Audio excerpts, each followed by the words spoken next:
Salam dan salam semoga senantiasa tercurahkan kepada Nabi Muhammad sallallahu alaihi wasallam beserta para keluarga, para sahabat dan orang-orang yang istiqomah berjalan di bawah naungan sunnah beliau hingga hari kiamat kelak.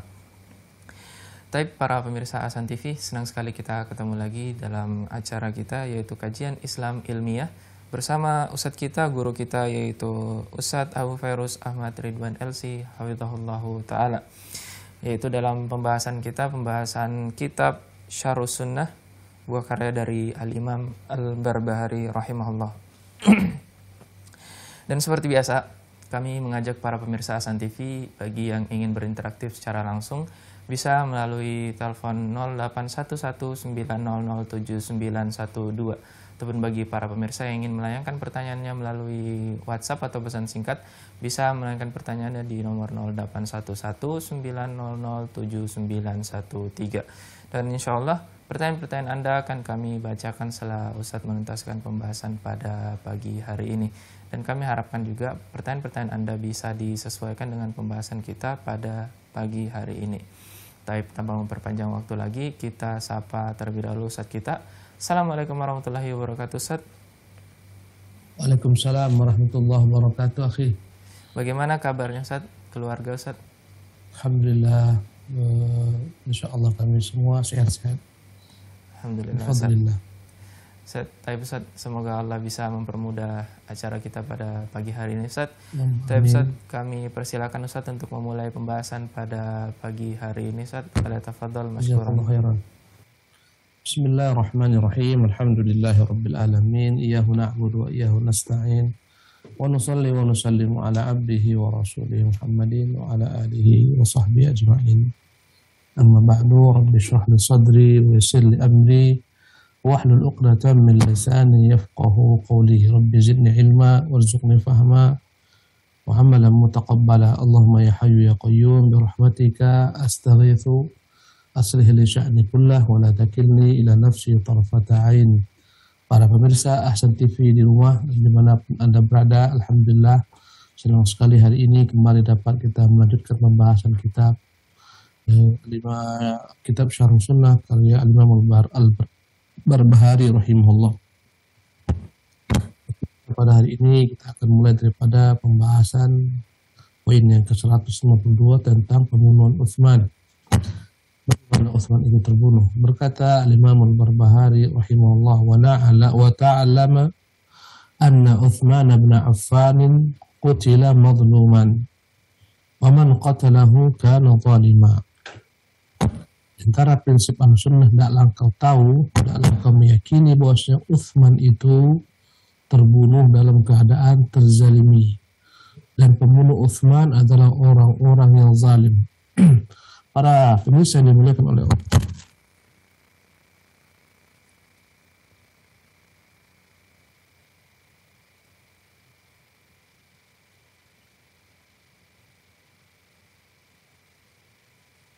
sabda beliau alaikum bisunnati wa sunnatil khulafa'ir rasyidin. Hendaklah kalian mengikuti sunnahku dan ikuti pula lah sunnah para khalifah-khalifah ar-rasyidin yang terbimbing setelahku. Maka mereka masukkan, para ulama masukkan Utsman bin Affan satu bagian daripada mereka. Ya. Dan Utsman bin Affan adalah orang terbaik menurut kebanyakan para sahabat setelah Abu Bakar, kemudian Umar, barulah beliau. Ya, radhiyallahu anhum ajma'in.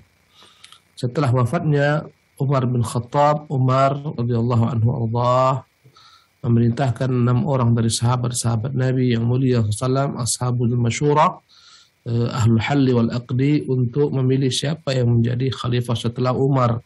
Maka mereka sepakat mengangkat Utsman bin Affan sebagai khalifah.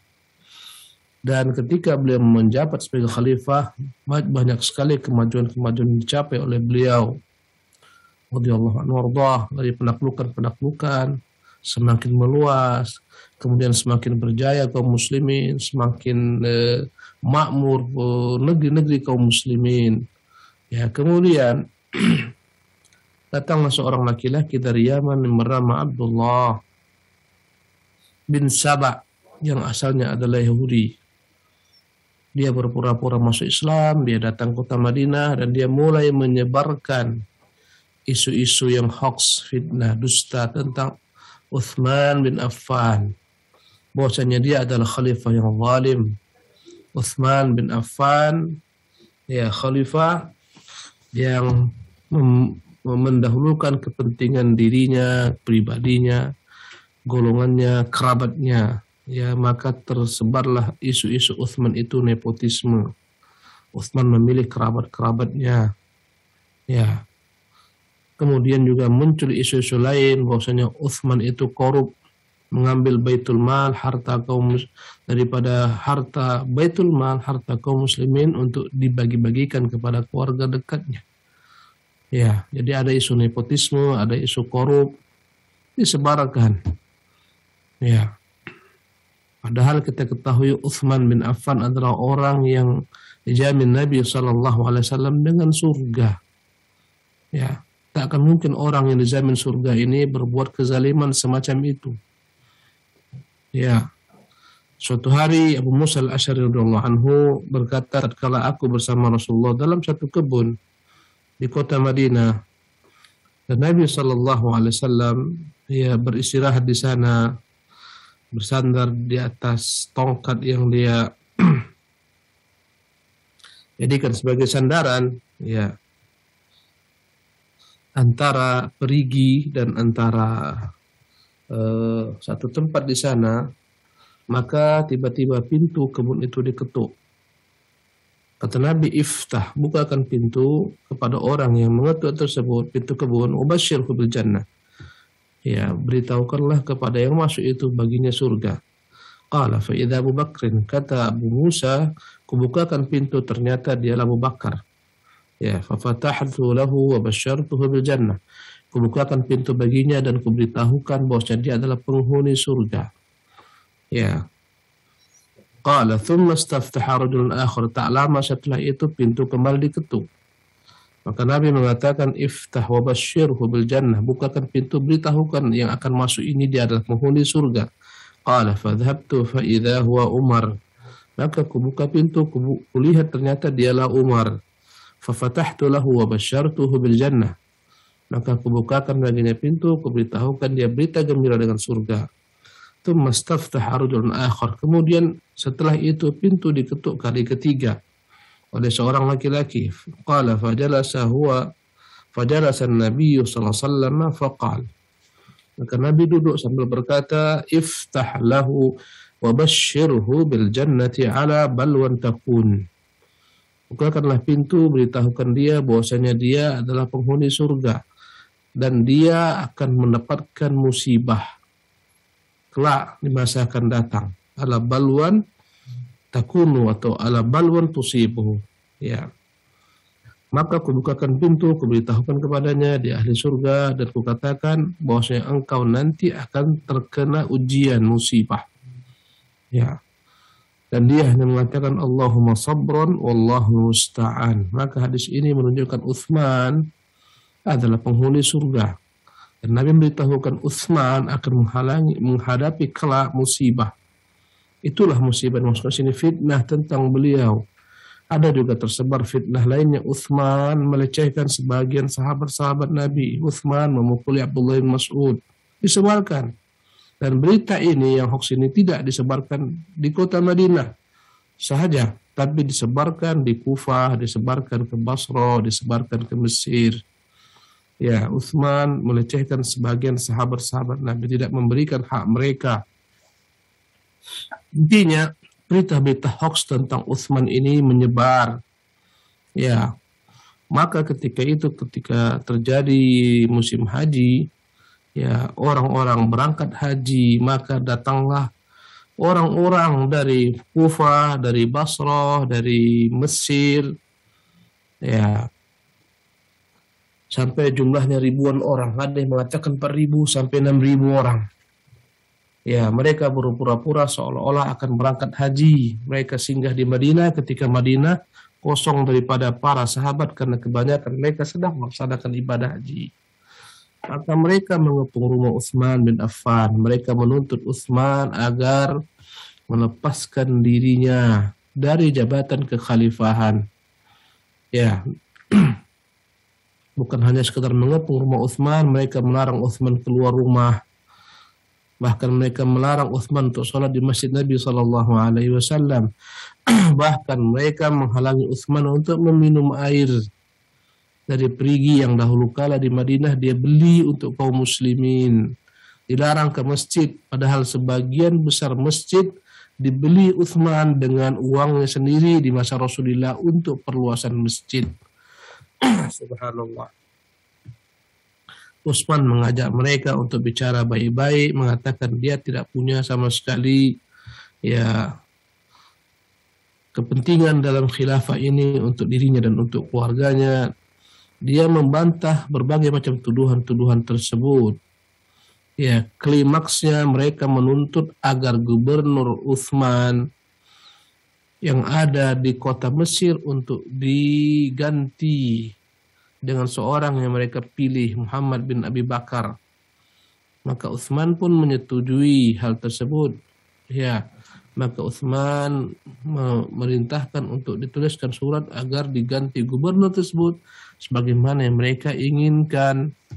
Ya, dalam cerita itu dikatakan berangkatlah akhirnya para pemberontak ini. Mereka merasa puas dengan putusan Utsman. Namun tatkala mereka tiba di tengah jalan, mereka melihat ada orang yang pulang balik mencurigakan gerakannya. Akhirnya mereka menangkap orang tersebut dan orang ini mengatakan dia bawa surat yang lain daripada Utsman untuk ditujukan kepada gubernur di Mesir bahwasanya ya setibanya orang-orang yang datang dari Madinah ini ke Mesir, hendaklah mereka semuanya dieksekusi mati. Di antaranya adalah Muhammad bin Abi Bakar.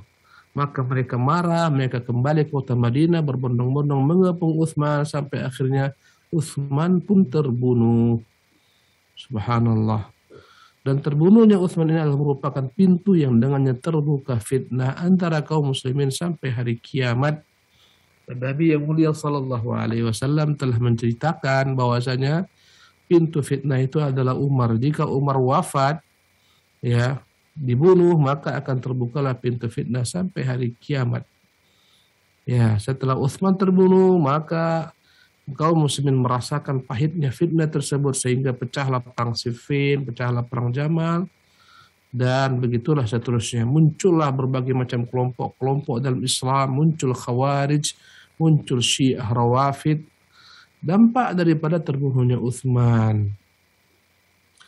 Maka kita meyakini Utsman adalah Khalifatul Rashid dan dia adalah sosok yang merupakan menantu bagi Nabi yang mulia SAW.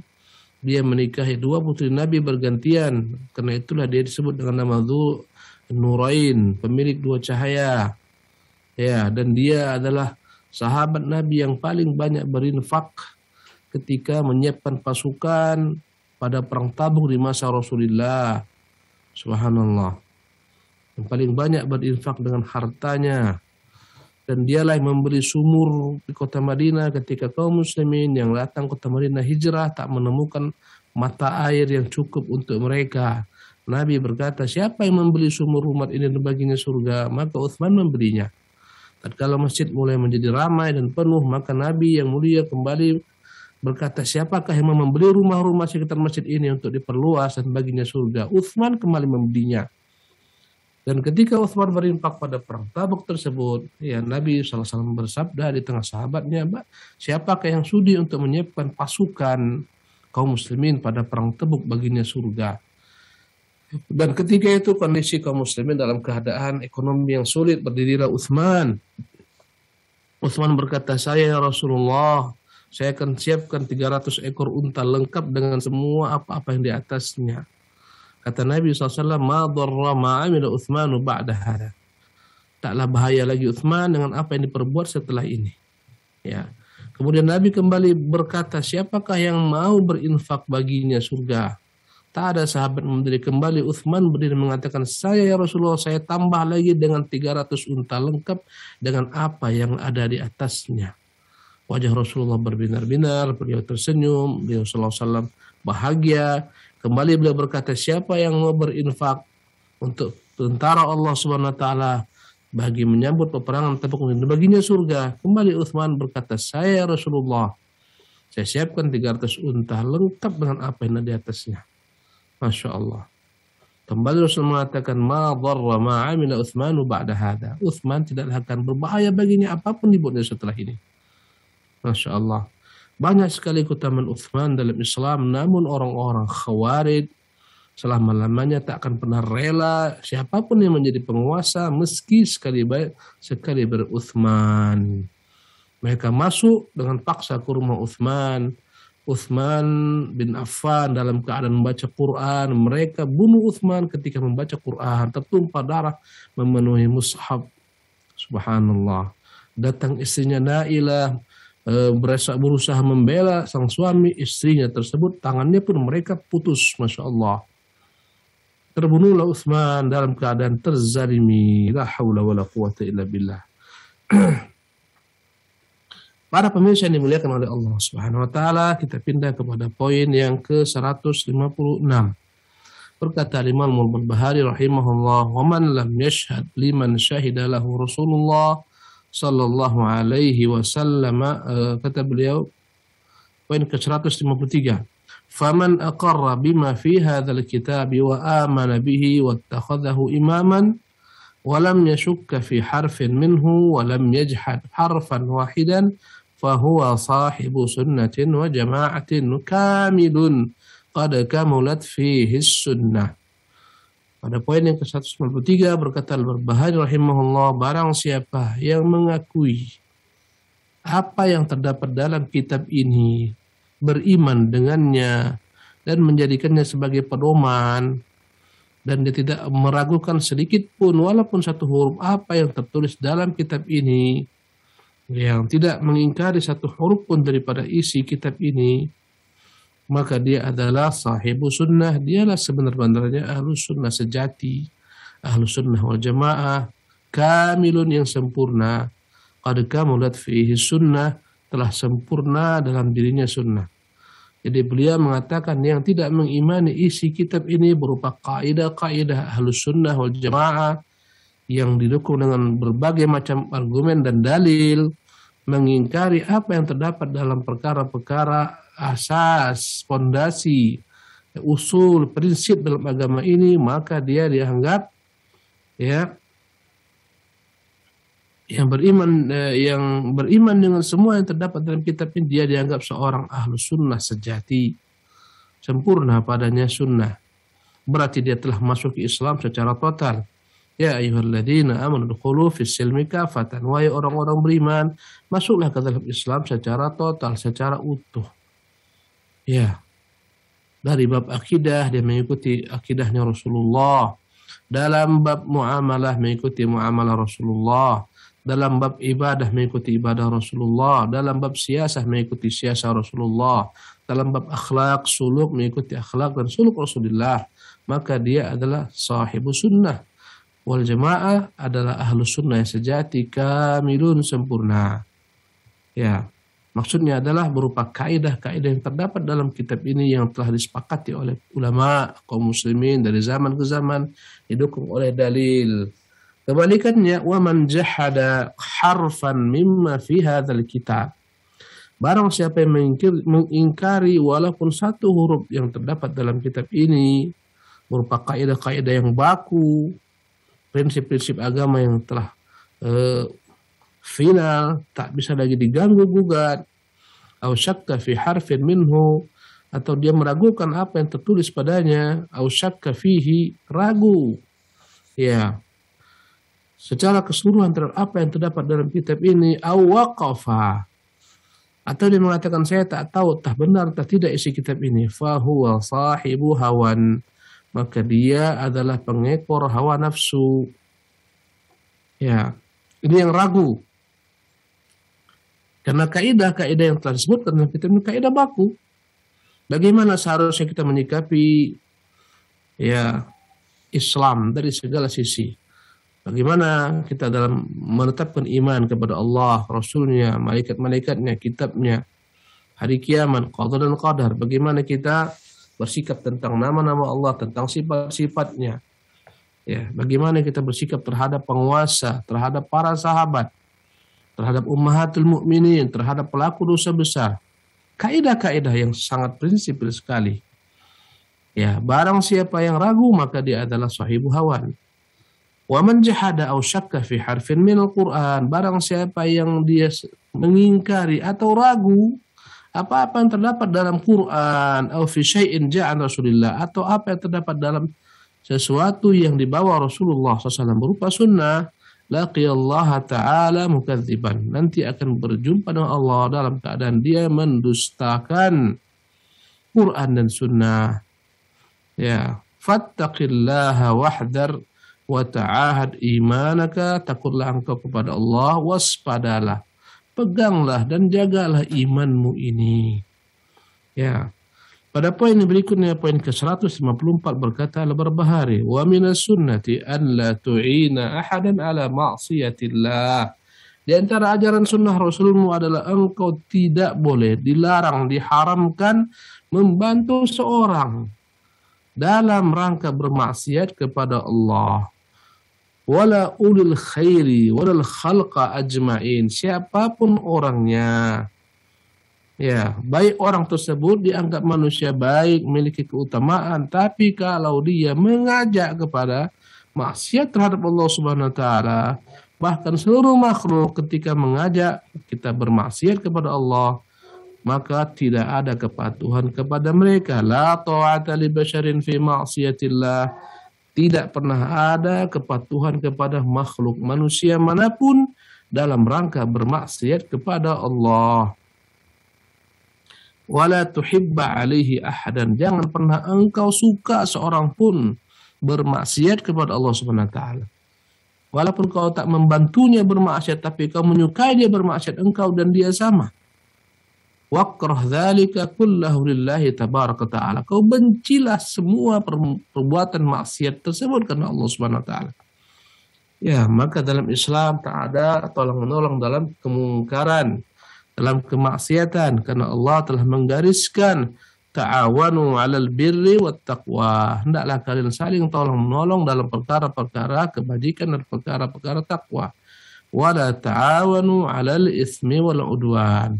Jangan pernah kalian saling tolong-menolong dalam perkara-perkara dosa dan perkara-perkara yang melampaui batas. Ya, ini larangan.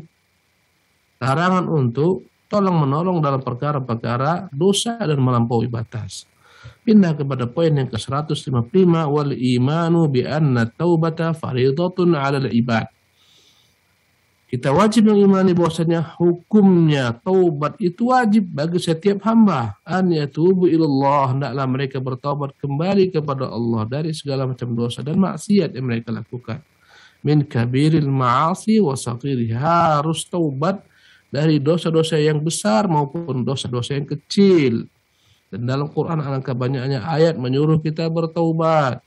Wa tubu ilallahi jami'an ayyuhal mu'minuna la'allakum tuflihun. Bertobatlah kalian semua wahai orang-orang beriman, semoga kalian beruntung.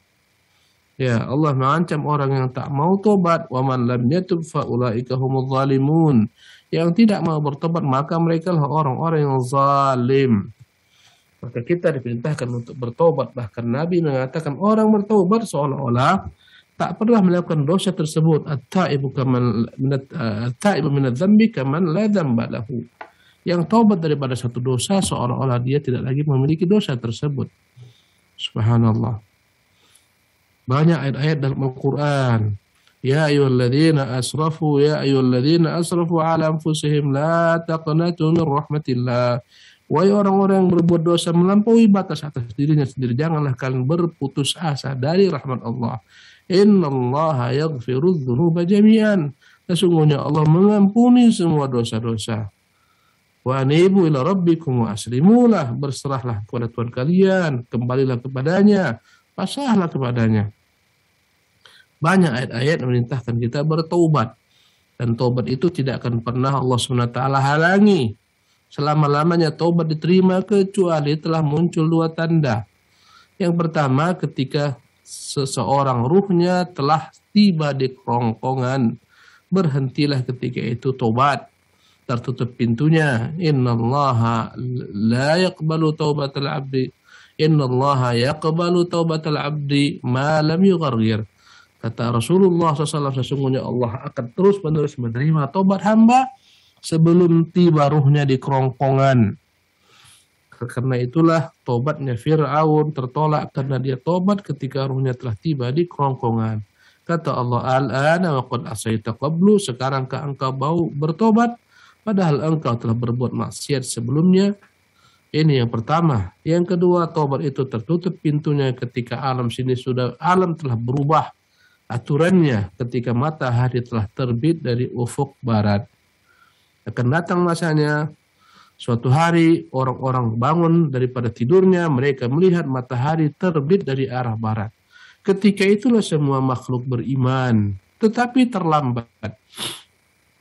Allah menyebutkan, yauma ya'ti ba'du ayati rabbika la yanfa'u nafsan imanuha lam takun amanat min qablu aw kasabat fi imaniha khairan. Dan ingatlah pada hari datang sebagian daripada tanda-tanda Tuhanmu, yaitu terbitnya matahari dari arah barat. La yanfa'u nafsan imanuha, tidaklah berguna iman seseorang. Lam takun amanat min qablu, jika dia belum beriman sebelumnya. Masya Allah. Inilah taubat, dan taubat itu hendaklah memiliki syarat agar Allah Subhanahu wa taala terima. Pertama, perasaan menyesal atas dosa yang diperbuat. Kemudian ada azam, keinginan yang keras untuk tidak mengulangi kembali dosa tersebut. Yang ketiga, hendaklah dia melepaskan diri daripada jenis dosa tersebut. Adapun yang keempat, jika berkaitan dengan harta manusia yang dia ambil dengan kezaliman, taubat tidak akan sempurna, tak akan diterima Allah sampai dia mengembalikan harta yang dia ambil dengan tidak hak. Adapun jika dia bentuknya melecehkan kehormatan seorang mukmin, memfitnah, menggunjing, maka wajib dia di dunia ini agar taubatnya sempurna. Jika orang yang digunjing tahu, jika orang yang dilecehkan namanya, dicemarkan namanya tahu, wajib meminta kepada mereka maaf agar diampunkan, agar dihalalkan. Masya Allah. Kemudian hendaklah dia mencuci nama buruk yang telah dia cemarkan tersebut dengan keterangan yang baru. Ya, bahwasanya dia adalah berdusta dan semacamnya. Barulah taubat yang diterima oleh Allah Subhanahu wa taala. Pemirsa ini dimuliakan oleh Allah Subhanahu wa taala, kita pindah kepada poin yang berikutnya, itu poin yang ke-156. Wa man lam yashhad liman syahida lahu Rasulullah SAW bil jannah fa huwa sahibu bid'ah.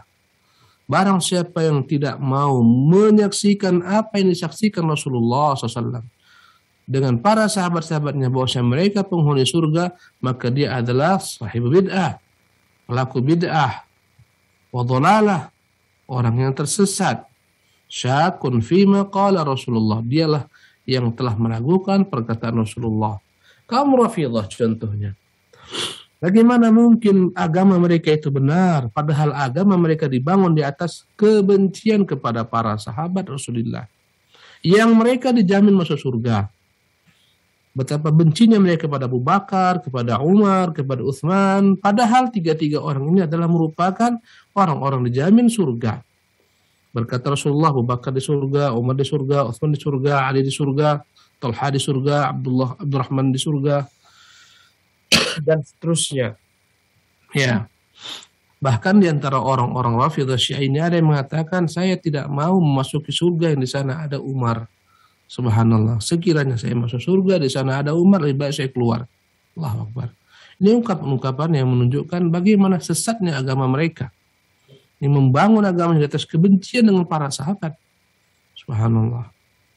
Ya, siapapun sahabat Nabi, sebagaimana para istri Nabi, terdapat keterangan-keterangan sahih, istri-istri Nabi semuanya adalah penghuni surga dan mereka akan menjadi istri Nabi di surga.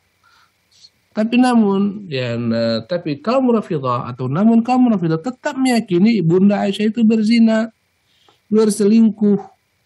Subhanallah. Mereka mendustakan Quran, membenarkan perkataan Abdullah bin Ubay bin Salul, kaum munafik. Perkataan munafik dibenarkan, perkataan Allah mereka dustakan. Maka bagaimana dikatakan agama mereka agama yang hak? Ya. Maka siapa saja yang menolak berita dari Nabi tentang para sahabat yang disebutkan sebagai ahli surga, maka dia adalah merupakan orang-orang yang tersesat dalam beragama. Jika kau mau mengetahui agama seorang benar atau tidak, lihatlah bagaimana sikapnya kepada sahabat. Jika ada antara mereka mencela sahabat, mencela Muawiyah contohnya, mencela Amr bin As, mencela Abu Hurairah, mencela Abu Musa al-Asy'ari, pastikan dia orang sesat dan menyesatkan. Karena kita dilarang Ahlus Sunnah wal Jamaah yang hakiki, dilarang kita semuanya mencaci maki para sahabat, menggunjing para sahabat, melecehkan para sahabat, menjelek-jelekkan para sahabat. Masya Allah. Karena Nabi kita mengatakan, la tasubbu ashabi, jangan pernah celah sahabat-sahabatku. Wa qala Malik bin Anas, berkata Malik bin Anas, gurunya Imam Syafi'i rahimahullah, man lazima sunnatah wa salima minhu ashabu Rasulillah, barang siapa yang konsekuen di atas sunnah dan selamat daripada kejahatan lidahnya sahabat-sahabat Rasulullah, thumma mata, kemudian dia wafat, meninggal, kana ma'an nabiyyina was-siddiqina wasyuhada, maka dia akan digiring bersama rombongan para nabiyyin, para siddiqin, para syuhada, was-salihin, dan orang-orang yang saleh. Wa in kana lahu taqsirun fil amal, meski dia memiliki kekurangan dalam bab amal, tak banyak amalannya, tapi dia berusaha untuk komitmen dengan sunnah Nabi sallallahu alaihi wasallam. Tak banyak puasa sunnahnya, tak banyak infak sunnahnya, namun dia memiliki keyakinan harus mengikuti sunnah Rasulullah sallallahu alaihi wasallam. Dan dia harus meyakini bahwa tidak boleh menggunjing, melecehkan, mencela para sahabat-sahabat siapapun di antara mereka. Maka orang semacam ini kalaulah mati, kalaulah wafat, dia akan dikumpulkan bersama rombongan para nabi, siddiqin, syuhada, dan salihin. Siapa siddiqin yang terdepan? Abu Bakar. Siapa syuhada yang terdepan? Umar dan Uthman. Subhanallah. Ya. Mafhum mukhalafah daripada perkataan Imam Malik bin Anas rahimahullah, barang siapa tak mau ikut sunnah secara utuh, dia pilih-pilih mana yang sesuai dengan hawa nafsunya, kemudian tak mau diam lisannya daripada menggunjing para sahabat, mencela para sahabat, maka dia jelas akan digiring bersama kaum munafikin, kaum kafirin. Ya, karena mereka telah mendustakan sunnah Nabi mereka, mendustakan kalam firman Tuhan mereka. Masya Allah. Jadi dalam bab amal, meskipun kita tidaklah mampu beramal sebagaimana amalan para sahabat, namun dengan cinta kita kepada mereka, Allah akan ikutkan kita bersama mereka nanti di hari kiamat. Allahu Akbar. Suatu hari baginda Rasulullah SAW sedang berpidato di hadapan para sahabat-sahabatnya. Datanglah seorang yang berdiri bertanya kepada Rasulullah secara tiba-tiba dari orang-orang Arabi, orang Arab Badui, ya Rasulullah, mata sa'ah? Ya Rasulullah, kapan datangnya kiamat? Maka Nabi menjawab, madza a'dadtalah, dengan pertanyaan, apa yang telah kau siapkan untuk menyambut kiamat ini? Qala, dia menjawab, ma a'dadtulaha min kathrati siyamin wala sadaqatin. Ya, wala salatin, aku tidaklah mempersiapkan untuk hari kiamat ini dengan banyak bersedekah, banyak salat, ya, banyak berpuasa.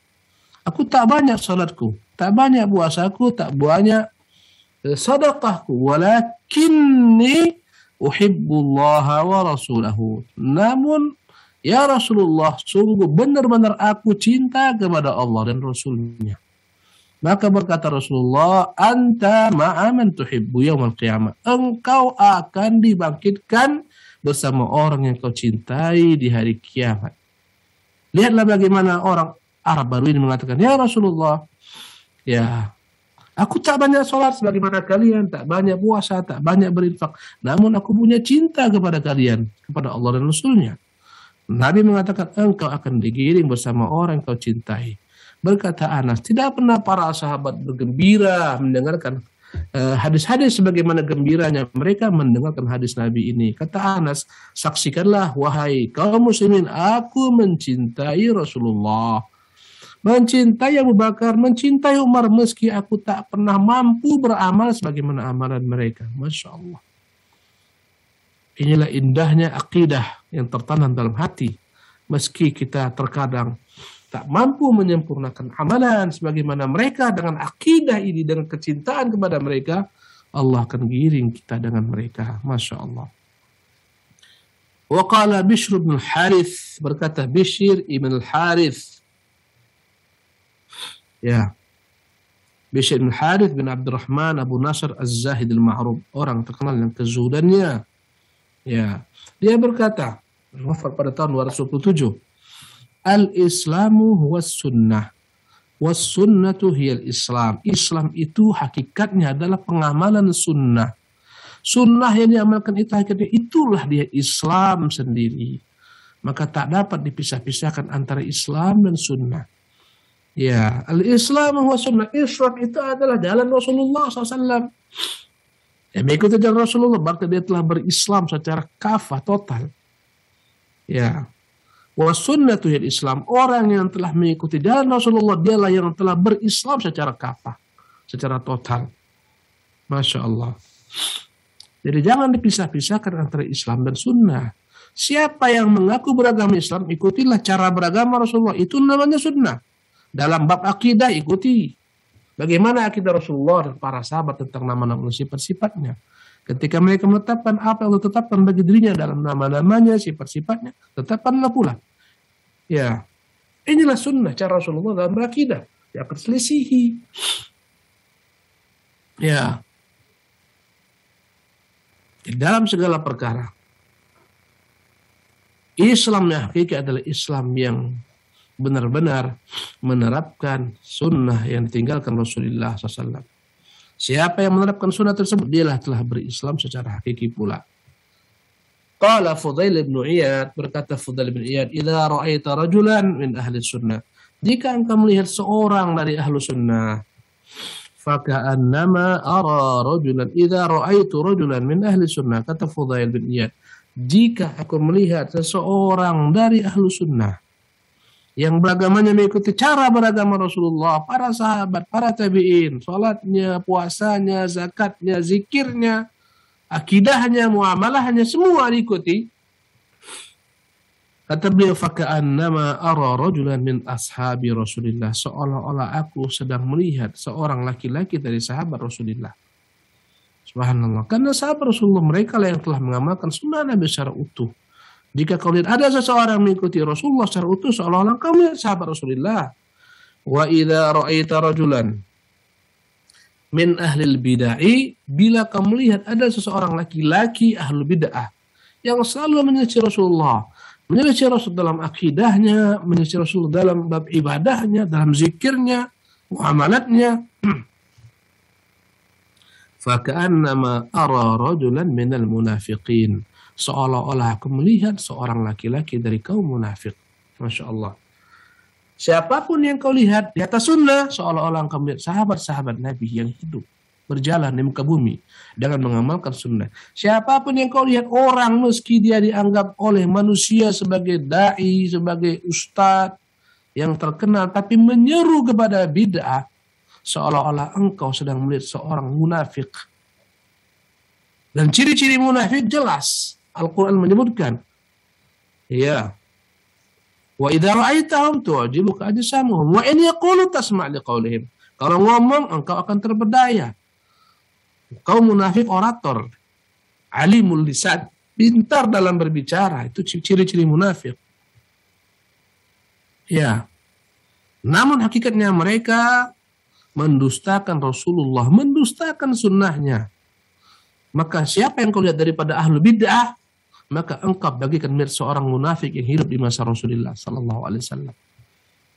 Kaum munafik selalu mengatakan dia menyuruh kepada kebaikan. Wa idza qila lahum la tufsidu fil ardi qalu innama nahnu muslihun. Orang munafik kalau dikatakan kepadanya jangan berbuat kerusakan, mereka mengatakan kami ini sedang memperbaiki manusia. Itu orang munafik. Dia giring manusia ke neraka, tapi dia anggap dia sedang menggiring manusia kepada surga, kepada petunjuk. Padahal dia, subhanallah, begitu antinya dengan petunjuk Rasulullah SAW. Ya, kaum munafik mengambil agama sesuai dengan kepentingan. Apa yang bagi mereka menguntungkan, diimani, diyakini, diamalkan. yang tak menguntungkan, yang bertentangan dengan akal mereka dibuang. Ini adalah ciri-ciri orang munafik. Ya. In u'tiya minhu radiyah wa in lam yu'ta lam yarda. Jika diberi ya dunia dengan beragama Islam, dia senang. Kalau tak diberikan dunia, maka dia marah. Standarnya adalah kepentingan dunianya. Ya. Jadi begitulah perkataan Fudail bin Iyad. Kalau aku melihat ada orang mengamalkan sunnah Nabi secara utuh, kulihat sahabat Nabi yang sedang berjalan hidup di dunia. Kalau aku lihat ada orang menyeru kepada bid'ah, kulihat seorang munafik di masa Nabi yang sedang berjalan di muka bumi ini. Subhanallah. Wa qala Yunus bin Ubaidin, berkata Yunus bin Ubaid, al-ajabu mimman yad'u al-yawma ila sunnah. Ya. Alangkah asingnya di hari ini orang-orang yang menyeru kepada sunnah. Ini kata Yunus bin Ubaid. Asingnya orang-orang yang mengajak manusia kepada sunnah Rasul. Asing. Mereka langka. Karena kebanyakan orang, kebanyakan dai menyeru kepada bidah, kepada kesesatan, ya, kepada logika, bukan dalil, kepada keinginan orang banyak, kepada tradisi turun-temurun. Ya. Inilah kata Yunus bin Ubaid, al-ajab adalah sangat asing sekali mimman yad'u al-yawma ila sunnah. Aneh orang-orang yang menyuruh kepada sunnah hari ini. Bahkan mereka akan dianggap ya sesat, dianggap menyimpang, dianggap ekstrim, dianggap ya macam-macam. Fundamental, dianggap radikal, dianggap intoleran, macam-macam. Inilah sebutan untuk orang-orang yang menyuruh kepada sunnah. Dianggap wahabi. Wa a'jabu minhu man yujibu ila sunnati. Ya. Fayaqbal. Man yujibu ila sunnati fayaqbal. Lebih langka lagi orang-orang yang ketika dibacakan kepada sunnah Nabi SAW mau mengikutinya. Lebih langka lagi. Langkah yang menyuruh kepada sunnah, lebih langkah lagi orang yang mau menerima sunnah. Karena bertentangan dengan tradisi, masyarakat, kebiasaan orang banyak, warisan turun-temurun. Langkah yang mau menerima sunnah ini dianggap di jalan yang asing, jalan yang aneh. Persis bagaimana kata Nabi, Bada al-islamu ghariban. Islam itu aneh bermula. Wa sayaudu ghariban kama bada'a, akan menjadi aneh kembali sebagaimana bermula. Fatuba lil ghuraba. Beruntunglah orang-orang yang dianggap aneh. Ya, Masya Allah. Wa kana Ibnu Aun yaqulu indal maut, adalah Ibnu Aun berkata ketika ya kematian akan datang menjemputnya, as-sunnah as-sunnah. Ikutilah sunnah, ikuti sunnah, wa iyyakum wal bid'ah hatta mat. Jauhi kalian bid'ah, sampai akhirnya dia meninggal. Ini kalimat akhir daripada hayatnya. Sementara orang sekarang paling alergi mendengar kata-kata bid'ah. Padahal Nabi begitu seringnya mengungkapkan kata-kata bid'ah. Wa iyyakum muhdatsatil umur, fa inna kulla muhdatsatin bid'ah. Jauhilah segala perkara yang diadakan. Sungguhnya segala perkara yang diadakan adalah bid'ah. Wa kulla bid'atin dhalalah, setiap bid'ah itu adalah sesat, kesesatan. Wa kulla dhalalatin finnar, setiap kesesatan terancam pelakunya di neraka. Kalimat ini, hadis ini banyak orang Islam alergi mendengarnya. Anti mendengar kata-kata bid'ah. Masya Allah. Adalah ini pesan salafus salih. As-sunnah as-sunnah. Wa iyyakum wal bid'ah. Pegang sunnah. Jangankan buat bid'ah. Dia pun wafat dengan perkataan tersebut. Wa qala Ahmad bin Hanbal. Wa mata rajulun min ashabi. Ya, faru'iya fil manam. Faqala qulu li Abi Abdillah. Alaika bis sunnati fa inna awwala ma sa'alani Allahu sa'alani 'anis sunnah. Berkata Ahmad bin Hanbal rahimahullah, ya, ketika ada seseorang yang wafat dari sahabat-sahabat beliau dan ada yang bermimpi orang tersebut dalam tidurnya, orang yang telah mati daripada sahabat Ahmad dilihat dalam tidur, seseorang bermimpi berjumpa dengannya. Dia mengatakan, qulu li Abi Abdullah, katakanlah kepada Abu Abdullah, maksudnya Ahmad bin Hanbal, alaika bisunnah, pegang teguh sunnah ini. Fa inna awwala ma sa'alani Allahu sa'alani an sunnah, sesungguhnya yang pertama kali Allah tanyakan kepadaku Allah menanyakan tentang komitmenku terhadap sunnah. Masya Allah. Wa qala Abu Aliyah, berkata Abu Aliyah, man mata ala sunnati masturan fahuwa siddiqun. Barang siapa yang wafat di atas sunnah meski dalam keadaan dia bersembunyi dari kejaran musuhnya, fahuwa siddiqun, sungguh dia adalah orang yang siddiq, yang jujur. Wa yuqalu al-i'tisamu bisunnati najatun. Dikatakan oleh para ulama, berpegang teguh dengan sunnah itulah jalan keselamatan. Wa qala Sufyan ats-Tsauri, berkata Sufyan ats-Tsauri, man asgha bi udhunihi ila sahibi bid'ah. Barang siapa yang mendengarkan dengan telinganya kepada perkataan ahli bid'ah, kharaja min ismatillah, dia telah keluar daripada lindungan Allah Subhanahu wa taala, wa wukila ilaiha, dan Allah akan melepaskan dia, membiarkannya, yakni bid'ah, ikut kepada bid'ah tersebut. Bahayanya mendengar bid'ah. Wa qala Daud bin Abi Hindin, berkata Daud ibn Abi Hindin, auhallahu tabaraka wa ta'ala ila Musa. Allah mewahyukan kepada Musa ibni Imran, la tujalis ahlal bid'ah, jangan engkau bermajlis dengan ahlul bid'ah. Fa in jalastahum, kalau engkau bermajlis dengan mereka, fahaka fi sadrika syai'un mimma yaqulun, akhirnya engkau menimbulkan keraguan dalam hatimu karena mendengar apa yang mereka katakan, akabtuka fi nari jahannam, aku akan jungkir balikkan engkau masuk ke dalam neraka jahannam. Ini perkataan Allah kepada Musa alaihissalam. Ya. Wa qala al-Fudail bin Iyad, berkata Fudail bin Iyad, man jalasa sahiba bid'atin lam yu'ta al-hikmah. Siapa yang bermajlis dengan ahlu bid'ah tidak akan diberikan Allah sikap bijak, hikmah. Subhanallah. Wa qala al-Fudail bin Iyad, berkata Fudail bin Iyad, la tajlis ma'a sahibi bid'ah, jangan pernah engkau duduk bersama ahlu bid'ah. Fa inni akhafu an tanzila 'alaika al-la'na, aku takut engkau mendapatkan laknat Allah, turun kepadamu laknat Allah Subhanahu wa taala. Wa qala al-Fudail bin Iyad, berkata Fudail bin Iyad, man ahabba sahiba bid'ah, siapa yang mencintai pelaku bid'ah, ahbatallahu amala, Allah akan gugurkan amalannya, wa akhraja nural islam min qalbi, Allah akan cabut cahaya Islam dari hatinya. Wa qala al-Fudail bin Iyad, berkata Fudail bin Iyad, man jalasa ma'a sahibi bid'atin warrathahul amah, yang mau bermajlis, duduk bersimpu dengan ahli bid'ah, maka ahli bid'ah tersebut akan membuat dia menjadi buta, tak lagi mampu melihat kebenaran, buta hatinya.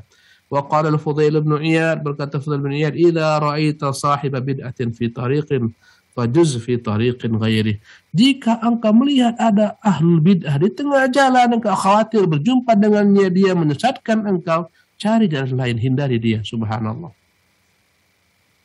Wa qala al-Fudail bin Iyad, berkata Fudail bin Iyad, man azzama sahiba bid'ah, siapa yang mengagungkan ahlu bid'ah, faqad a'ana ala hadimil Islam, sungguh hakikatnya dia sedang membantu untuk menghancurkan Islam.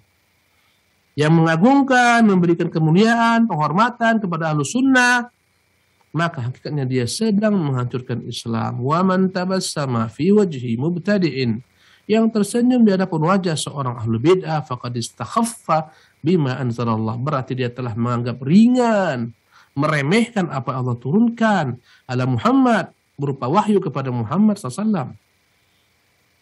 Wa man zawwaja karimatahu min mubtadi'in, barang siapa yang mau menikahkan putrinya kepada ahlu bid'ah, faqad qata'a rahimah, sungguh dia sedang memutuskan sendiri tali hubungan silaturahminya dengan putrinya tersebut. Wa man taba'a janazata mubtadi'in lam yazal fi sakhatillah hatta yarji'. Kata Fudail, barang siapa mengiringi, ikut menguburkan jenazah ahlu bid'ah, maka sungguh dia terus-menerus dalam kemurkaan Allah sampai dia kembali. Wa qala al-Fudail bin Iyad, berkata Fudail bin Iyad, akulu ma'a Yahudiyin wa Nasraniyin, mungkin aku masih boleh berkenan mau makan bersama Yahudi maupun Nasrani, wala akulu ma'a mubtadi, namun aku tak berani makan bersama ahli bid'ah. Kenapa? Yahudi Nasrani jelas ini kafir, agamanya jelas. Ahli bid'ah mengaku Islam, memasukkan syubhat ke dalam Islam, merusak Islam dari dalam. Wa uhibbu an yakuna baini wa baina sahibi bid'atin hisnun min hadidin. Kalaulah boleh, aku ingin sekali ada benteng dari besi yang menghalangi aku daripada ahli bid'ah. Wa qala al-Fudail bin Iyad, berkata Fudail bin Iyad, idza alima Allah min ar-rajuli annahu mubghidun li sahibi bid'atin ghafara lah. Jika Allah mengetahui ada seseorang yang dia benci kepada ahli bid'ah, Allah akan mengampunkan dosanya. Wa in qalla amal, walaupun sedikit amalannya. Wala yakun sahibu sunnatin yumari'u sahiba bid'atin illa nifaqan. Tidak ada yang namanya ahlu sunnah memperbanyak jumlah ahlu bid'ah, bergaul dengannya, kecuali orang tersebut adalah orang munafik, bukan ahlu sunnah benaran.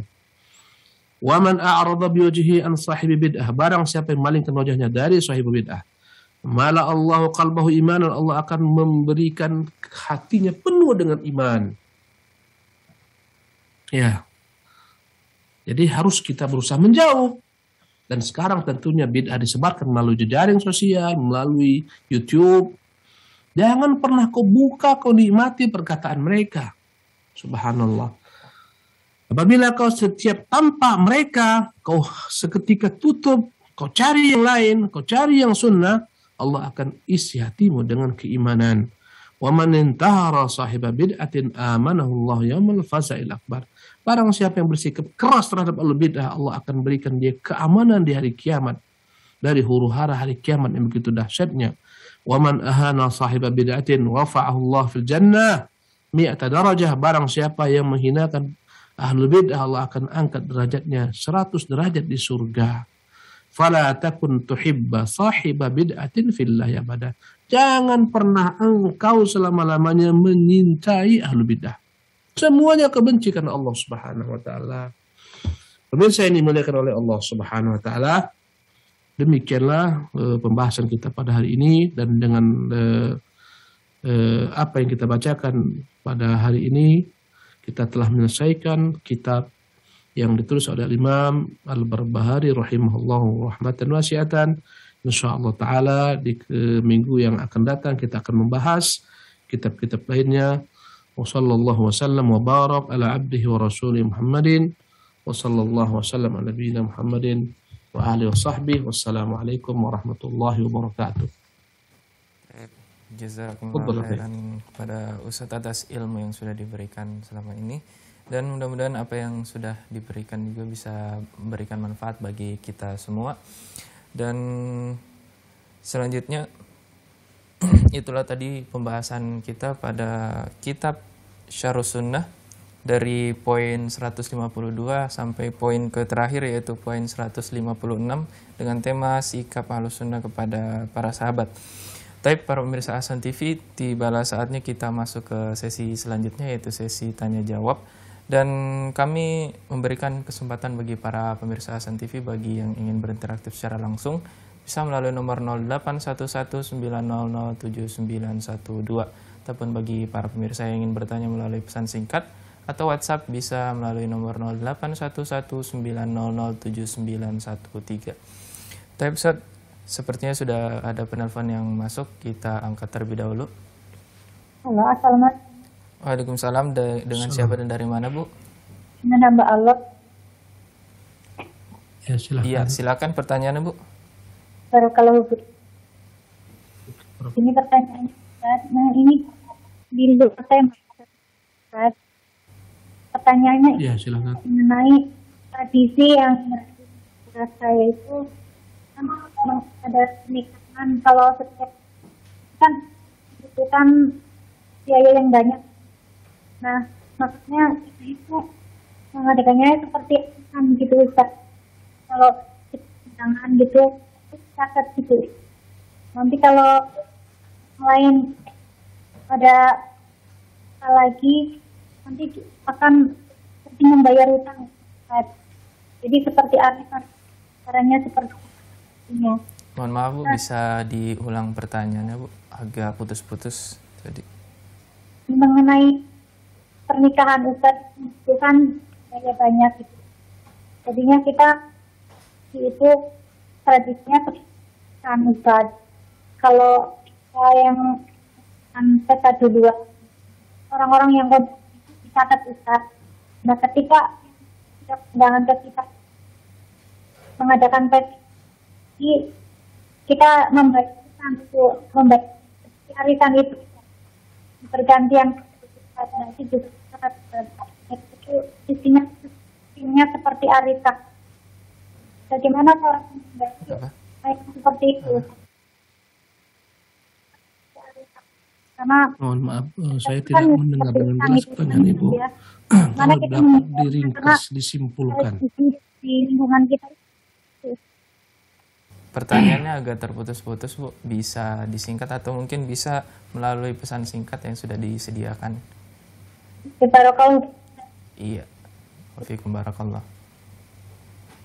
Taib, Ustaz. Mungkin agak kurang jelas ya, Ustaz. Mungkin kita lanjut ke pertanyaan selanjutnya mungkin, Ustaz ya. Taib, Ustaz. Pertanyaan selanjutnya, Ustaz. Bismillah. Ustadz Afwan, bagaimana sikap kita atau sikap kaum muslimin yang berada di Afghanistan terhadap kemenangan Taliban dalam memperoleh kekuasaan di negara Afghanistan? Dari Ibnu Kemal di Cikarang, Ustadz. Alhamdulillah. Wassalatu wassalamu ala Rasulillah. La haula wala quwwata illa billah. Dalam agama kita, manhaj kita mengajarkan ya, siapa yang berhasil menguasai suatu negeri dapat mengalahkan penguasa sebelumnya, namanya al-mutaghallib, orang yang dapat menjatuhkan penguasa sebelumnya dan dengan itu dia berhasil menjadi penguasa negeri, seluruhnya tunduk kepadanya dan dia dapat menjalankan pemerintahan, maka dikatakan dia adalah penguasa yang sah. Dan kewajiban rakyat adalah mendukung penguasa tersebut. Ya, tidak membuat berbagai macam gerakan-gerakan yang mengacau. Ya, itu adalah secara umum prinsip Ahlussunnah wal Jamaah. Jika ada pasukan yang menguasai satu negeri, sebagaimana yang kita ketahui, bagaimana runtuhnya dinasti Bani Umayyah, ya, dengan munculnya dinasti Abbasiyah, ya, dinasti Bani Abbas menggulingkan dinasti yang sebelumnya, Bani Umayyah. Mereka menjadi penguasa, maka kita katakan kekuasaannya sah. Dan ketika kekuasaan yang kita katakan sah, wajib bagi rakyat mendukung pemerintah tersebut untuk mewujudkan perkara-perkara kebaikan bagi negeri mereka, ya, bertolong-tolongan dengan penguasa dalam perkara-perkara ma'ruf. Ya, ini jika mereka berhasil menguasai pemerintah, ya, wajib kita dukung, rakyat wajib mendukung. Ini sikap yang diajarkan dalam manhaj Ahlussunnah wal Jamaah. Siapapun juga yang berhasil menguasai suatu negeri dengan cara apapun, mungkin dengan oposisi, peperangan, pemberontakan, dengan cara pergantian penguasa, dengan cara pemilihan suara, apapun ceritanya, ketika dia berhasil menjadi penguasa suatu negeri, maka rakyat wajib mengakuinya, mengikutinya. Ya, wallahu ta'ala alam. Naam. Taib, Ustaz. Jazakumullah khairan atas jawabannya, mudah-mudahan bisa bermanfaat bagi penanya. Kita lanjut ke pertanyaan selanjutnya, Ustaz. Ustaz, kaum Syiah pada saat ini makin berani menampilkan diri mereka di khalayak umum. Apa sikap kita sebagai Ahlussunnah bila bertemu dengan mereka secara langsung? Dari hamba Allah di Bekasi, Ustaz. Nabi yang mulia mengatakan, man ra'a minkum munkaran falyughayyir bi yadihi. Siapa yang melihat kemungkaran dalam merubah dengan tangannya. Ketika dia kuasa merubah dengan tangannya, mengingkari kemungkaran dengan tangannya, dengan tangannya. Dan tentunya pengingkaran dengan tangan ini haknya penguasa. Mereka yang memiliki aparat, memiliki anggota, ya, pasukan, senjata. Faman lam yastati, ya, fa'in lam yastati fabilisani. Tak mampu dia dengan tangannya, maka hendaklah mengingkari dengan lisan. Ya, faman lam yastati fa biqalbihi, fa in lam yastati fa biqalbihi. Tak mampu dengan lisan, maka mengingkar dengan hati. Wa dzalika dha'ful iman, itulah selemah-lemah iman. Ya. Maka inilah urutan-urutan. Apabila tak mampu dengan, karena kita sipil, ditahukan kepada pihak-pihak terkait. Ya. Itu kewajiban kita. Tak bisa kita terangkan dengan lisan kita, maka minimal ingkari dengan hati. Wallahu tabaraka ta'ala alam. Na'am. Taib, jazakumullah khairan atas jawaban dari Ustadz. Mudah-mudahan bisa bermanfaat bagi penanya. Dan pertanyaan selanjutnya kita angkat dulu dari penelpon yang sudah masuk. Halo. Assalamualaikum warahmatullahi wabarakatuh. Waalaikumsalam warahmatullahi wabarakatuh. Dengan siapa dan dari mana, Pak? Dari Rijal di Tawang, Kalimantan Barat. Iya, dipersilakan Pak pertanyaannya. Ya, barakallahu fiik Ustaz. Awal Ustaz, anak ingin bertanya tentang masalah di sholat mandi wajib. Ketika seseorang sedang keadaan lalu ingin mandi wajib, Ustaz, karena cuaca dingin, walaupun dia mandi dengan air panas, dia khawatir akan menjadi Ustaz. Nah, apakah ketika waktu sudah masuk, apakah dia cukup tayamum atau bagaimana Ustaz? Nasihatnya, sejak kelahiran, Assalamualaikum warahmatullahi wabarakatuh. Waalaikumsalam warahmatullahi wabarakatuh. Baik, Dalam agama kita, hukum asalnya berwudu adalah bersuci dengan air. Ya, wa in kuntum junuban fattaharu. Jika kalian junub maka hendaklah akan mandi, kata Allah Subhanahu wa taala. Wa in kuntum marda aw ala safarin aw jaa ahadun minkum minal ghaiti, apabila kalian sakit atau sedang musafir atau buang air, aw lamastum nisa, kalian mencampuri sisi kalian, falam tajidu ma'an, kalian tidak menemukan air, fatayammamu sa'idan thayyiba, maka bertayamumlah kalian dengan debu yang suci. Famsahu biwujuhikum wa aydikum, sapulah wajah dan tangan-tangan kalian.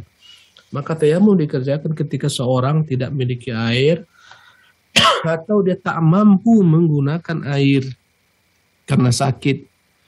Ya, di masa Nabi SAW ada seorang sahabat dengan sahabat-sahabat lainnya, mereka dalam satu peperangan. Kemudian dia bermimpi, mimpi basah, junub. Dia bertanya kepada teman-temannya, bolehkah kiranya dia itu tidak berwudu, bolehkah kiranya dia tidak mandi karena kepalanya luka? Ya, bolehkah dia bertayamum? Kata sahabat-sahabat, enggak, karena engkau junub tak boleh, engkau harus mandi. Mandilah dia, akhirnya lukanya semakin parah dan matilah dia. Hal ini sampai ke telinga Nabi yang mulia SAW, maka Nabi mengatakan, qataluhu qatalahumullah, mereka membunuhnya. Ya, semoga Allah binasakan mereka. Bukankah penyakit bagi kebodohan itu bertanya? Ya, mengapa mereka tidak bertanya kepada yang mengetahui? Nah, maka apabila Anda tak mampu untuk mandi jinabat karena sakit, ya, maka adalah Anda mengganti dengan tayamum, ya. Atau Anda ya mau misalnya udah berusaha mencari air tapi tak ketemu air. Andai kata Anda cari lagi air akan keluar waktu sholat subuh misalnya. Ketika itu boleh Anda bertayamum. Ya. Untuk menggantikan wudhu daripada keluar waktu sholat subuh yang ada batasannya sebelum terbit matahari. Ya. Apabila Anda mampu ya memanaskan air karena Anda sakit tak mampu dengan air dingin, Anda panaskan air, maka wajib dipanaskan. Mandi dengan air panas. Apabila tak memungkinkan untuk memanaskan air karena Anda berada pada tempat yang tak ada padanya perangkat, sedang di tengah-tengah jalan, sedang musafir, kalau Anda mandi Anda yakin akan membuat Anda sakit, ketika itu Anda boleh bertayamum. Karena agama kita agama yang mudah. La yukallifullahu nafsan illa wus'aha. Allah tak membebani jiwa kecuali apa yang mampu dia pikul. Ya. Maka apabila tak sanggup, silakan bertayamum. Ya. Wallahu ta'ala alam. Nah. Jazakumullah khairan pada Ustadz yang sudah memberikan jawaban dari pertanyaannya. Kita lanjut Ustadz ke pertanyaan selanjutnya. Pertanyaan dari pesan singkat atau SMS. Pertanyaan pertama Ustadz, apakah pelaku bid'ah dan syirik tidak bisa minum di telaga Rasul di Masyar? Baik Ustadz. Apakah pelaku bid'ah mereka tidak dapat meneguk telaga Rasulullah? Jawabannya, itulah ancaman yang Nabi SAW sebutkan. Kata Nabi yang mulia sallallahu alaihi wasallam, "Ana faratukum 'alal haudi." Aku menanti kalian di telagaku.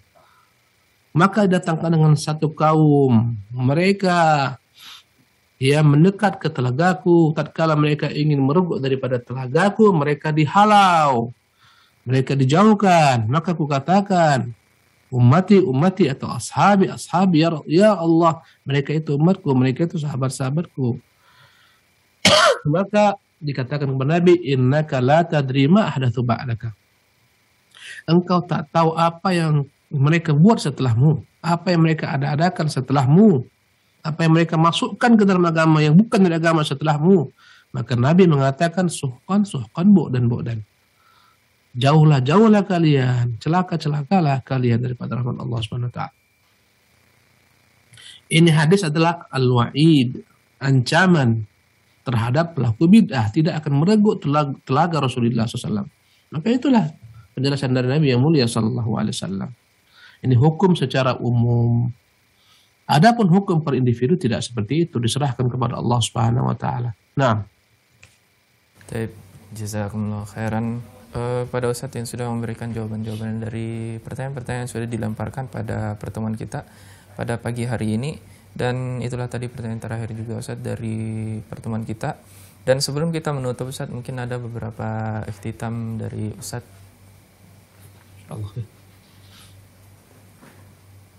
Cukup Ustadz ya. Taib Ustadz. Taib, para pemirsa Hasan TV, demikianlah pertemuan kita pada kali ini. Dan jazakumullah khairan juga kepada para pemirsa Hasan TV yang sudah menyaksikan program-program Hasan TV, terkhususnya pada pagi hari ini.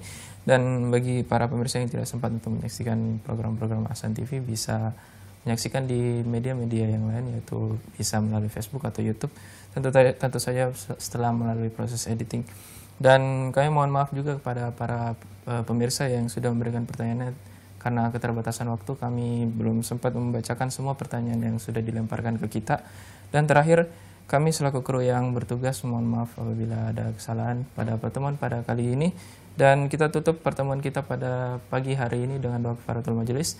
Subhanakallahumma bihamdik asyhadu an la ilaha illa anta astaghfiruka wa atubu ilaik. Assalamualaikum warahmatullahi wabarakatuh.